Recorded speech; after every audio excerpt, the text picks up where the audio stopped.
A treasured Black Panther. He doesn't need a booster, you know that, right? Oh, I forgot. There. I will not use my Vanguard. I cannot believe I got high rolled by fucking devil summon.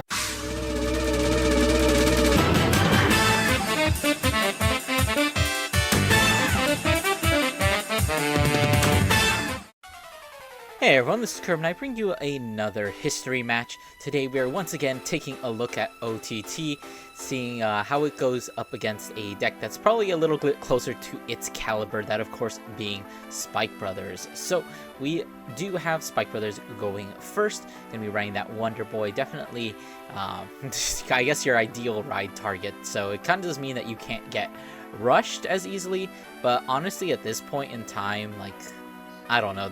I was just like thinking about it, and it's like it's really hard to rush an early Vanguard, considering that like there aren't actually that many good grade 1s yet.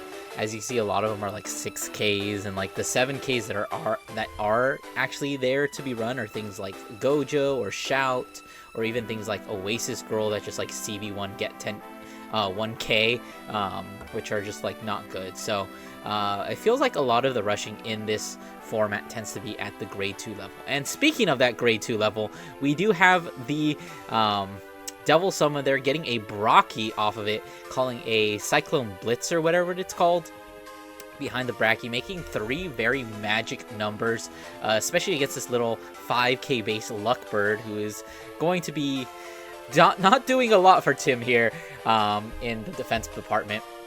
You see a Lozenge Magus coming down, boosting the Wise Man, kind of guaranteeing that damage there, and with the Lozenge Magus going back into the deck per its own skill at the end of the turn that it boosts. And of course we did also see another Lozenge Magus kind of just drive checked there, healing OTT back down to 1. So we do have Spike Brothers riding their ideal ride target. Honestly, the closest that Spike Brothers really has to a boss unit at this instance. I think it may be the only grade, well, there's one other grade 3 that Spike Brothers does have at this point that is actually a, Vanguard skill, because you've got things like Skydiver, which is a rear guard skill only. You have Juggernaut, which is a rear guard skill only. The only advantage to riding those is that you do have an 11k base, which is pretty decent. But General Seifried and their Mega Blast, which I think it might just be a Mr. Invincible clone, I don't really remember what it does, but I think it does that, is the only really other realistic kind of boss unit that Spikes really have access to at this point. And maybe it might be worth like checking out in this format, which is BT1, BT2, and BT6, just because I guess it lets you, if it does actually countercharge, but I don't think it does. I think it just gets 2k, but if it were to countercharge like Mr. Invincible, you could do some Dudley Dan shenanigans with that. But anyways, we see the General Siegfried swinging here, getting a Skydiver off the top, allowing you to call it there. So we do have access to 4 attacks here, but we do see a second defensive trigger here, another healing back down to 2.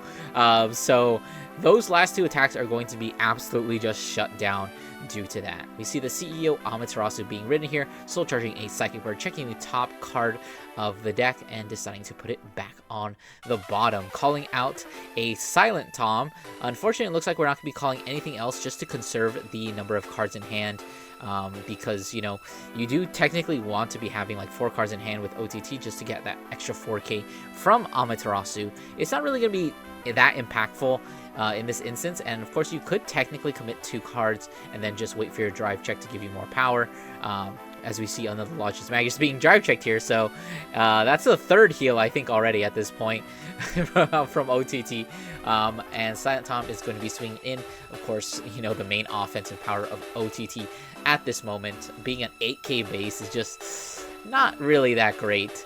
Anyways, we do see the Mecha Trainer, I almost forgot his name, being used here, the Conroe clone, counterblasting 1 and then searching out any card.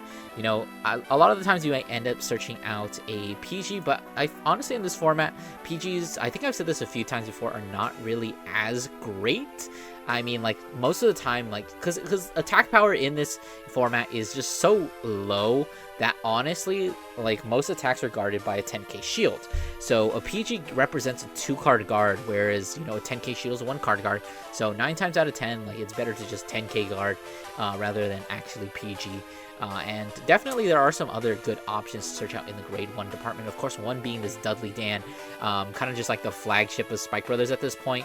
It's the only card that has an actually, I guess, unique skill for Spike Brothers. Everything is just like vanillas and clones of other things. But, you know, I guess other than Skydiver. Skydiver is also a little unique. And General Seifried, I think, gets a clone later on. But enough about that. We see General Seifried swinging in. We get a draw trigger, going to give him power to that Wonder Boy. And a second draw trigger is going to be giving power to that Skydiver. We see OTT get yet another defensive trigger there, giving the power to the Vanguard. So the Wonder Boy is no longer going to be able to swing. Instead, swing in at that Silent Tom for a very nice 13 magic number. Going to be blocking this last Skydiver to kind of just prevent another attack from coming on out. Although, realistically, you don't really know with Skydiver. That's kind of why he's kind of an interesting card, because you can just play like some mind games with it. Like, oh, does he have the thing? Is he actually going to use it? Does he have something viable to call? Which you definitely do not know in the heat of the moment. But we do see almost filling the entire board here. Swing with the Lozenge Magus with probably hopes to shuffle it back. A 16k at the Vanguard with the 2 cards in hand and the drive check. Amaterasu will be going up to 20k, so this is technically a pretty threatening swing here that we're seeing, but of course we don't actually see anything off of the drive checks. We do have the, I believe his name is Apollon or something. When he's on rear guard, if he hits, you can counterblast 2 and draw a card. Of course, if he is on Vanguard, you can actually, for the same cost, draw 2 and then I think you discard 1 or bot deck 1, one of those things. But obviously, we do want to stay on the Amaterasu, just, I guess, kind of with some soul. Let's just use Luckbirds. We theoretically can work our way to that Mega Blast. We're going to swing the Silent Tom, deciding where we want to put him.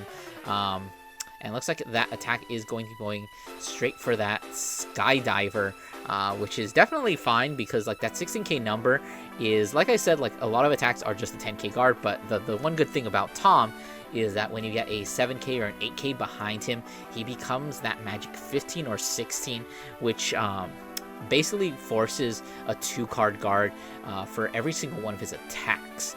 And if you're able to stack, like, triggers on him, it gets even more annoying because you have to commit even more cards. We see a Dudley Dan being called here just to kind of be an attacker, which definitely makes sense because you kind of want your weaker unit up front, because, like, the biggest form of removal in this format is just, like, attacking into things. So you'd rather lose the Dudley Dan than the Wonder Boy. We see General Seifried hitting a critical trigger here, pushing Amaterasu to 4, but not before they do manage to get a nice defensive trigger there. Swinging the 13 at the Apollo, kind of just reducing the forces. Of course, that Devil Summoner is not going to be able to be doing a whole lot here, even against that Amaterasu without a defensive trigger. It would just been calling for a 5k guard. But of course, we are going to be letting the Apollo die, which is definitely unfortunate that we're losing out a lot on our, you know, offensive potential. And it's like, you do kind of need to be able to push in order to, you know, win the game. But things definitely not looking great for Amaterasu. The score is a 4-2, just kind of failing to push any damage. I mean, we have also been swinging at rears, which is definitely a valid strategy. Like, don't get me wrong, like, sometimes in early formats or in history format, you do kind of have to just swing at the rears because you do need to get them off board.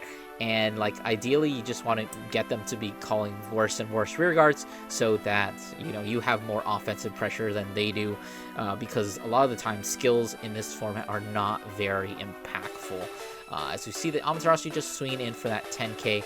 I believe we still do have 2 cards in hand, so we're going to be going up to 14. Not that it really does matter that much.